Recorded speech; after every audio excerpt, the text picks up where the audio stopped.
Should we mandate chiropractic care?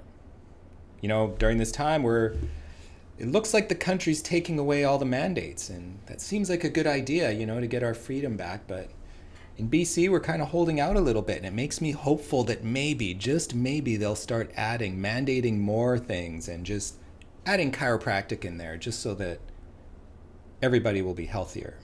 Sarcasm alert. But all 101 of you who are allegedly subscribed to this channel, for you, I'm going to debate both sides with one of the greatest debaters in the world. I'm very fortunate to have myself. So I'm going to be debating against myself, mostly because I do not like being cut off. I don't like people interrupting me. So why would I talk to somebody else when I can just talk to myself? Why would I wait for somebody else to finish talking when I can just make a video for you? You're welcome. So why should we mandate chiropractic care? The first thing we're going to look at is medical costs. The first premise here is that it's going to half our medical costs, half our pharmaceutical use. And I'm going to give you some data for that. And thank goodness for the Ohio State Chiropractic Association for sharing this, for having this online. And we'll go through some of these things.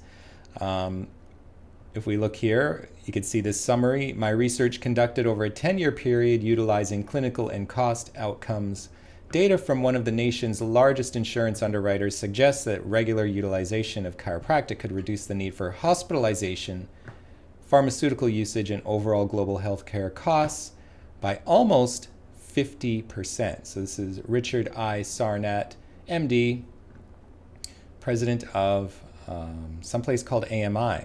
But luckily we have some studies here that we can refer to. So here is from JMPT in 2007. They found that there is an 85% decrease in pharmaceutical use, which is a little bit more than most studies shows, but a 60% decrease in hospital admissions, 59% decrease in hospital stays, and 62% decrease in outpatient surgeries and procedures with patients under chiropractic care.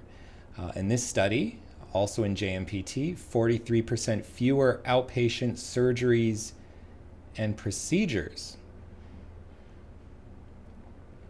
as well as, a similar reduction in hospital admissions and a 52% reduction in pharmaceutical costs, which is pretty typical, I think.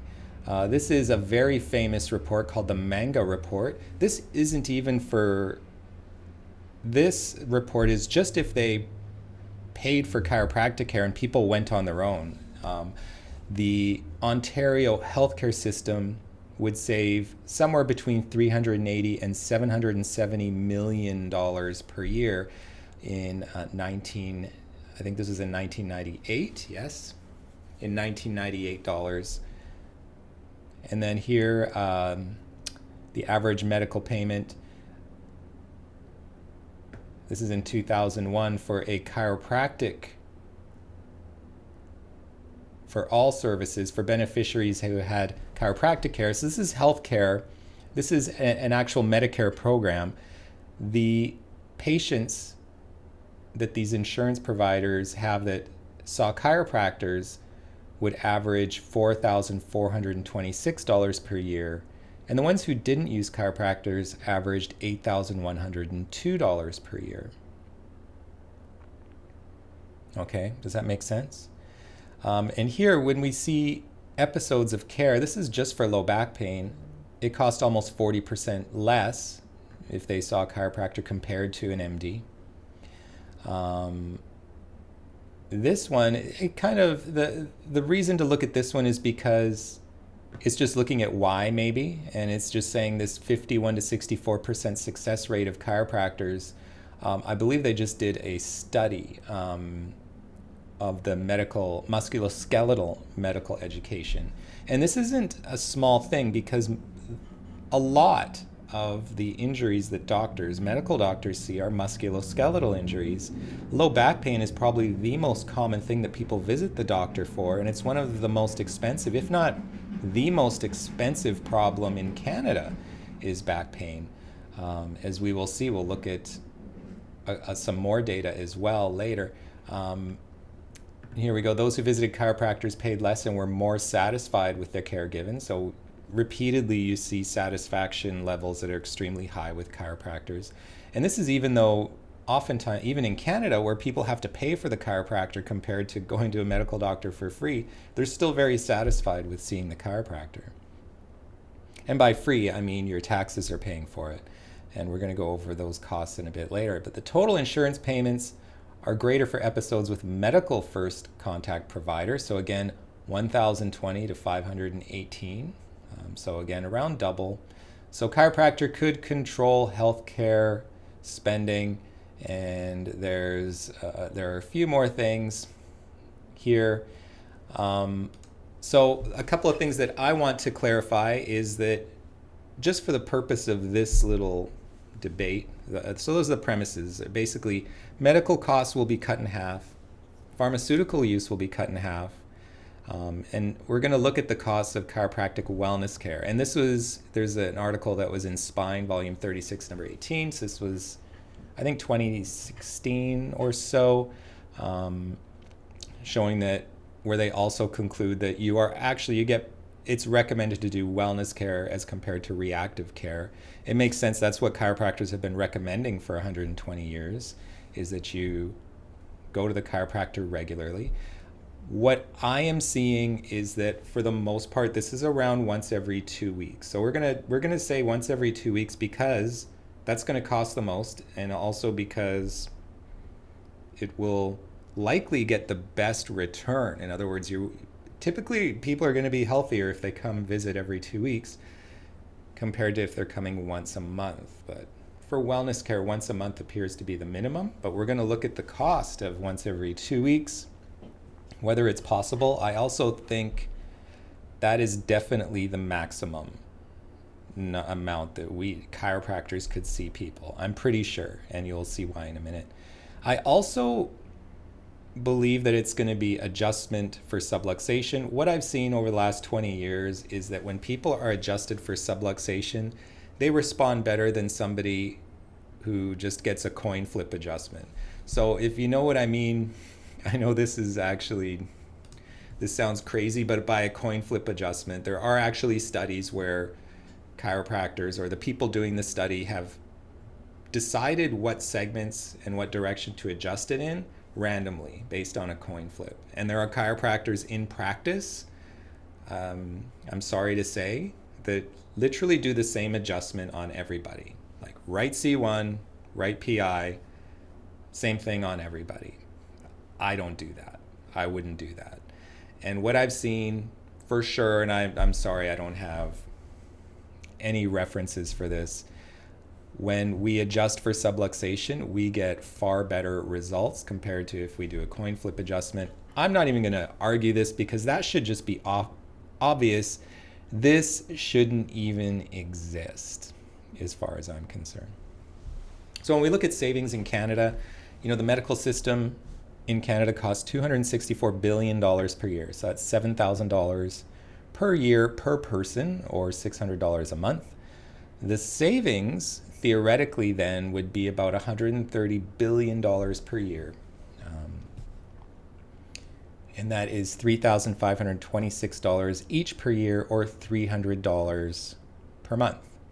And if we look at the cost of getting adjusted twice a month, so that's $63 per adjustment, and we have 38 million people in Canada, and you're visiting every 2 weeks. This is 16 million adjustments per week, and there are 9,000 chiropractors. So that's actually 2,111 visits for each chiropractor per week. Now, this sounds impossible. It sounds crazy, but there is a doctor called Chris Zano, who's the busiest chiropractor in the world, and he was in Texas. And he saw 2,500 a week. I believe he even broke 3,000 for a while. His visits were 30 seconds long. So he had actually worked less hours per week than I do and saw, 10 times as many people, let's say. So 30-second visits was what he did. If you do a 1-minute visit, which is quite possible, that's 35 hours per week. So, and there are ways to do this. You can, one of my friends, for example, has 4 or 5 tables at once and people lie down. So your individual visit may be 5 or 10 minutes, but really he's spending 1 minute with each of you and moving from person to person back and forth. And if somebody did require a little bit more, then he could spend more time with them. But the truth is, when you're coming in for wellness care, you require a lot less time compared to somebody who is just coming in when they're in pain, and I have to come up with a whole new diagnosis. And even given that, if you are seeing, you have to come up with a whole new diagnosis, you have to take care a lot more deeply, they have to come in more frequently. It's possible, if you're doing just wellness care, I think it's possible that you can spend quality time, 1 or 2 minutes with each person, even 30 seconds. And if a chiropractor out there is doubting you, ask them how long it takes them to adjust their wife or husband or child. I promise you it takes them 30 seconds to a minute. It doesn't take very long at all. So why should they treat you any differently? The reason is because their family member is basically a captive. They're not having to spend that extra time explaining things. And if we did educate everybody and we just had 2,000 people walking in the door no matter what, and the prime thing was that we had to actually get you through, I think it's actually quite possible. And yes, I've seen it done, and it was done very smoothly. Nobody was really waiting. And I think they got very good care and very good results. So there is possibility here. This would result, the cost for each chiropractor would be $6.91 million. Now, the next question, I know what you're thinking, would I give you a discount? And the answer is absolutely not. I'm saving you billions. Why would I give you a discount? I'm trying to keep a straight face. But why? Seriously, the value is actually double that, isn't it? And you're healthier. Why would we give a discount? I'm sticking with 63. And to be honest, and I did the calculation here, if I make $6.5 million, I'm paying $3 million in tax. The tax rate's 51%. So you're getting $27 million. It's going to cost $62 billion for all of us. And then you're getting $27 million of that back. So really, these adjustments are half price because the government's taking it back. They can spend it on the chiropractic care again. It's all profit. We're not paying all this for pharmaceuticals and all this other stuff, or there's very little overhead. Anything that's profit, half of that's going back, and it goes right back into the adjustment. So why would we give a discount? Kind of in a way we are. So really, it's $35 billion. I've done all the math. $35 billion, and you'd be saving $130 billion. And all those calculations we saw earlier were including the chiropractic care. Including the chiropractic care, it was half. Okay? So think about that for a second.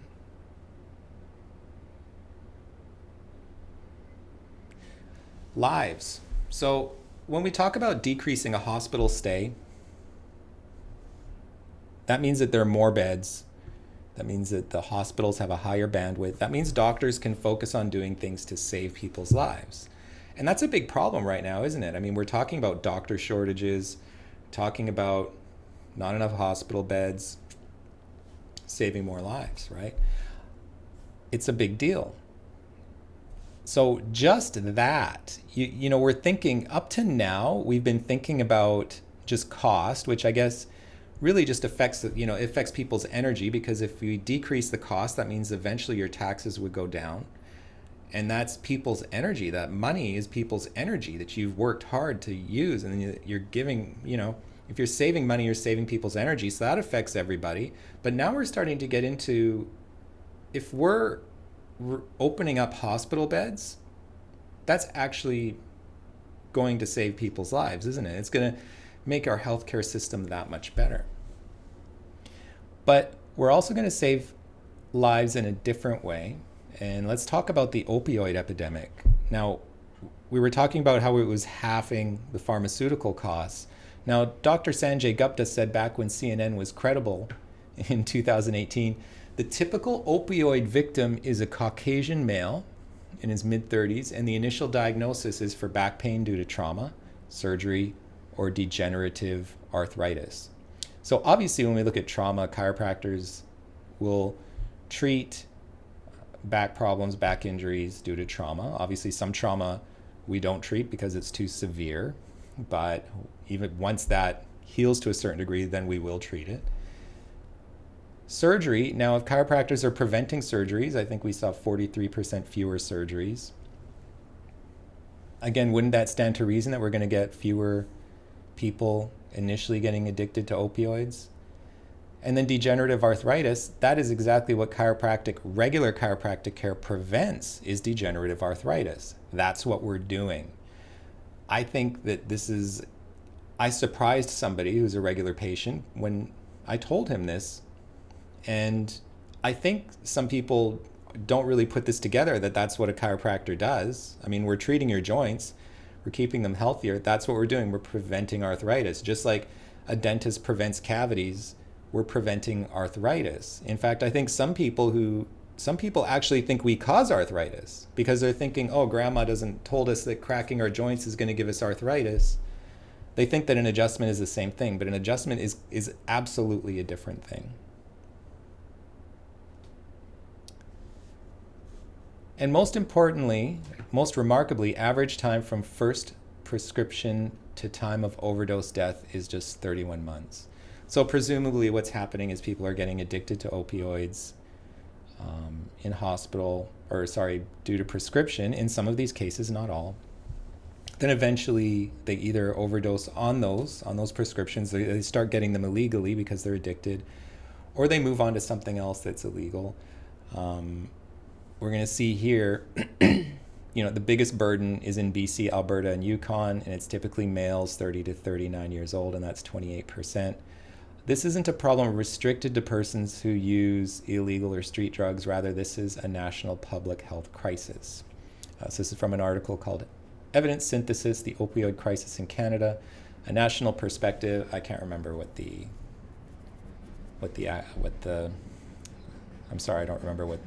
if you Google that, I'm sure it'll pop up. I can't remember what the journal was. So if we look at deaths in the US from opioids, in 2010 it was 21,088. In 2017 it went up to 47,600. In 2018 it was about the same, about 47,000. And then 2021 it went up. It shot up to 68,630. Which is shocking, that it's tripled since 2010. And we were talking about the opioid epidemic in 2010, and it's tripled. And that was a time when Chiropractic Association in Canada was actually making a push to say, we can help you with the opioid epidemic, but nothing happened. Because I'm not going to get into it, but this is what's happening, unfortunately. Not instead, but I think we can make a dent in this. Let's get into the numbers before I give you my sort of idea of how much we could help. The Public Health Agency of Canada, so we'll talk about Canada now. And typically with Canada, you'll see that we can almost exactly divide by 10 because they have 300 million and they have 350, 60 million. We have 38 million. And these numbers actually add up almost exactly. So between 2016 to 2019, it was around 4,000 per year. And then it went up 66% since the pandemic started to 6,800 per year. So it's almost like you could add a zero and just get the American numbers. And I've seen this a lot. We have very similar, we like to think we're different, but our lifestyles are very similar in Canada and the United States. So here in Q2 in 2019, it was 1,038 deaths. This is in 3 months. And then in 2020, the second quarter, it was 1,680. And then 2021 it was 1,792. And then second quarter last year is 1,720. So 19 people per day die in Canada from overdoses, opiate overdoses. Now, there are also deaths from prescription drugs, and there are estimated 128,000 deaths per year in the United States. This is actually the lowest I've seen it in a long time. And in Canada, I would estimate, I'm just going to estimate it's about 12,800. So this makes, and I'm quoting here, this makes prescription drugs a major health risk, ranking fourth with strokes as a leading cause of death. This is the paper here. Actually, I think it's this one, this Ethics Harvard paper. I'm sorry, that link doesn't work. Otherwise, I would click on it right now and show it to you. But if we suppose that all the drugs are beneficial, so remember, this is 120,000 deaths, 12,000 deaths, but millions of people being prescribed things. So you have, out of all of these, let's say in the US, 2.7 million severe reactions. That's only 1.5%. So you'd have 200 million, 300 million, or so, I don't know, I'm doing the math in my head. It's not very good. 200 million prescriptions, 2.7 million, so like 1.5% have a severe reaction. Now, I think that in a free market, we should have access to these drugs that help us, right? I think they're doing a good job. There's just these side effects. But if we have an alternative where we could reduce the drug use and reduce the side effects because we can solve the problem without the drugs, then why not? And this is kind of like when we get into the story about my mom when she was prescribed all those drugs, and people end up with what's called polypharmacy. They end up taking a lot of drugs. When she went to the chiropractor, all of a sudden she didn't need the drugs anymore. And she'd been hospitalized twice because of the reactions she was having to the drugs because they were making her sick. So this story, obviously is, hits home for me because I can see how this happens. And I see stories of other chiropractors, the patient brings in their shoebox full of pills. And I saw one, Chris Zano is one of them, and he has one person who had a garbage bag filled with empty pill bottles. And they said, I don't have to take this anymore. This is what I was putting into my body. I don't need this anymore. So theoretically, the lives saved. If we have 12,800 pharmaceutical drugs that lives saved because of reduced pharmaceuticals, well, that's 6,400 per year. And if we have 6,800, let's just say, I'm just being random here, let's just say 20% instead of 50 or less. But maybe we add 1,300 or 1,000. Anyway, we're around 7,000 to 8,000 lives per year in Canada that could be saved just because everybody went to see a chiropractor every 2 weeks.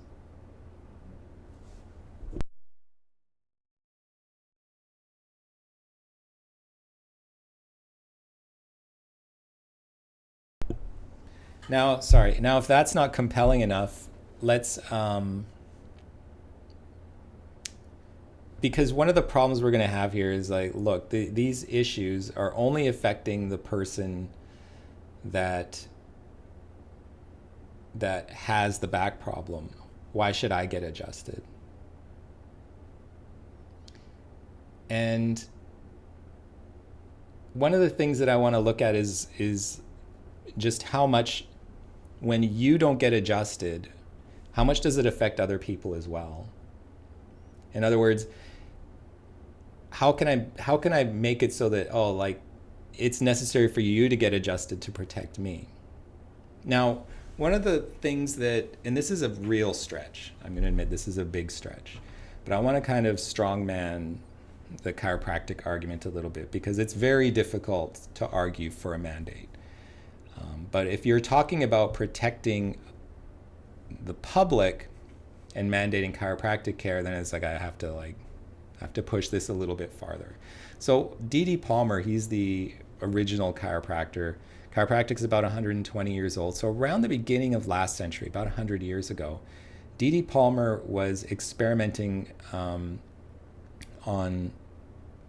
criminals, people in prisons. He wasn't experimenting on them, but he was adjusting them. He was going in and taking care of them. Now, the purpose of the adjustment is to reduce stress and to reduce the function of the nervous system. And his theory was that criminals, he could reduce what he called criminality. I don't know if that's a non-chiropractic word too, but he could reduce criminality by providing adjustments. Now, to my knowledge, I don't think it really worked. I don't think there was any, let's just say, I don't think there was any actual data and research supporting that was true. But let's say it was a little bit true.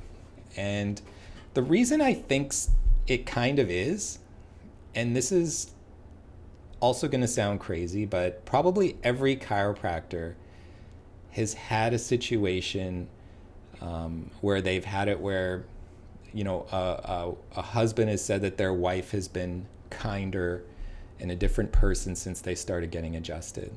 The most extreme that I've seen is, the chiropractor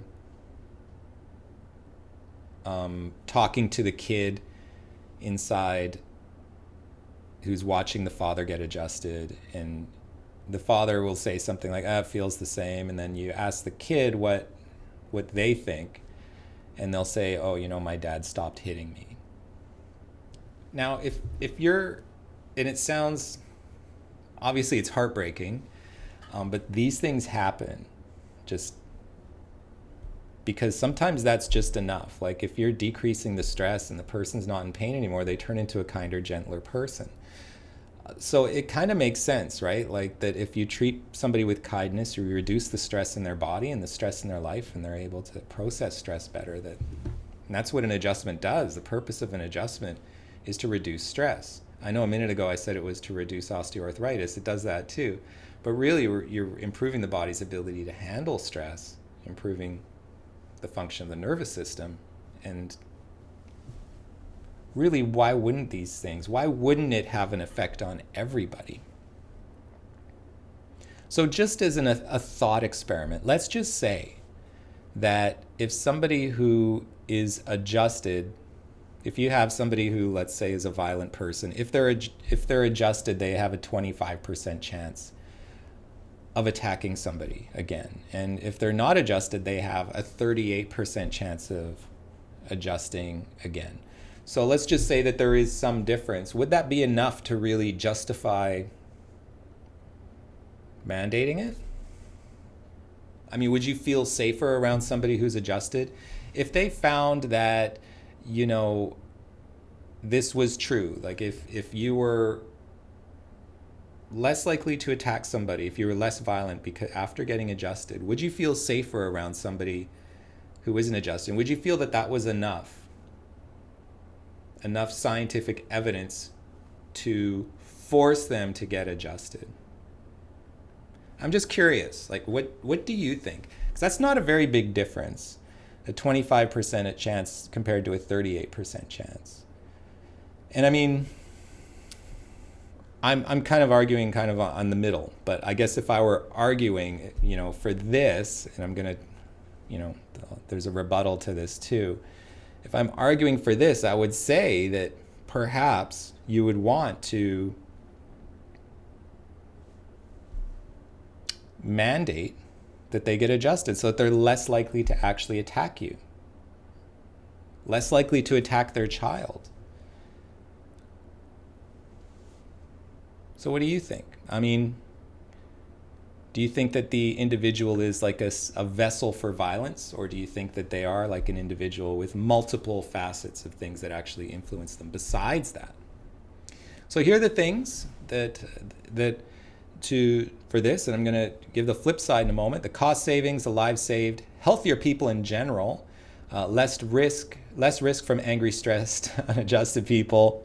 So make it law, make it our civic duty to get adjusted, to save these lives and protect us all. Okay? Now, I'm going to argue the flip side. And, when we're talking about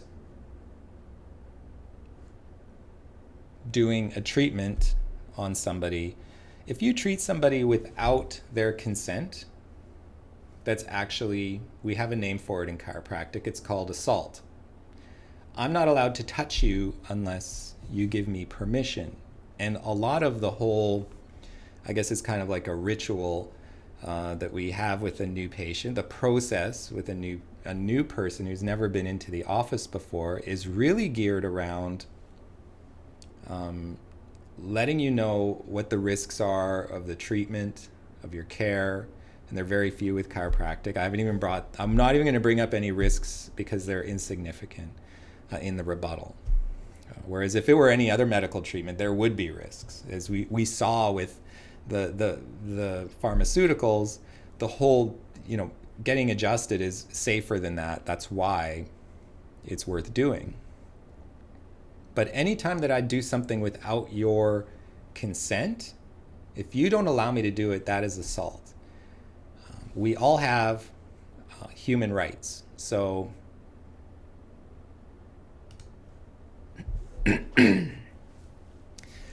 one of those rights that we have is the right to protect yourself, to self-defense. So if treatment without consent is assault, then I have a legitimate, inalienable right to stop that treatment from happening.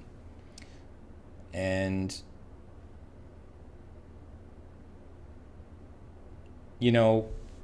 somebody said recently, well, you don't have any rights without responsibilities. You have to do your civic duty, and this is a complete lie. You're born with your rights. Your rights are inalienable for all of humanity. But we do have a playground here, okay? So is the threat of death in the population significant enough that we want to violate our freedoms for the whole population, at least for those people who don't want to be adjusted? Is the threat of death enough that we're willing to violate the freedoms of these people, of the people who don't want to be adjusted? So when we look at civic duty, and at the end I was talking about civic duty, and we're hearing people a lot talk about civic duty for various things, and I think it's used wrongly. So there are three very specific points about civic duty. The first civic duty we have is that we need to follow the law. So theoretically, if you make it a law that you have to get adjusted, then your civic duty is to get adjusted.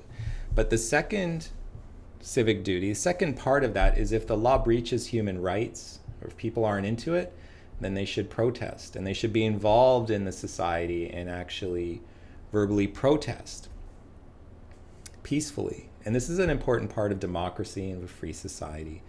And we can't forget that this is a part of this, because if we just have following the law, well, then that becomes kind of an authoritarian society, doesn't it? We need to be able to protest, otherwise,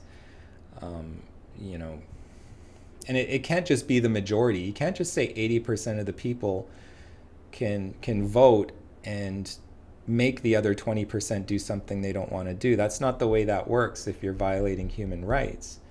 You can't just, for example, vote that, I think 15% of people in BC are Catholic. You can't just vote that all Catholics aren't have to do something or have to not be Catholic. It's like, sure, you might get 85% saying, yeah, I'm sick of those guys. It's still not right. You're violating human rights. And that people should recognize that. And I think hopefully most people would. I think in Canada we're very spoiled, and maybe we don't notice these things right away because we just expect everything to keep going smoothly. But this is what happens. This is part of civic duty. And the third part of civic duty, and this is probably the most difficult one, is to respect the views and opinions of others. And it's very individualistic, but we want free thought and free communication. We want everybody to be able to contribute to society intellectually and in any way they can. So when you mandate that somebody has to get an adjustment, we're really forcing them to follow number one. But second of all, if they don't want the adjustment, then it's assault and we're violating their human rights. So they're going to want to protest. And also, all of us are violating number three if we mandate for you to get a chiropractic adjustment. We force you to have that. And, you know, when we talk about respect the views and opinions of others, well, yeah, part of that's free speech. I put that in there, but we're also, if we are assaulting them, then we're violating their human rights as well.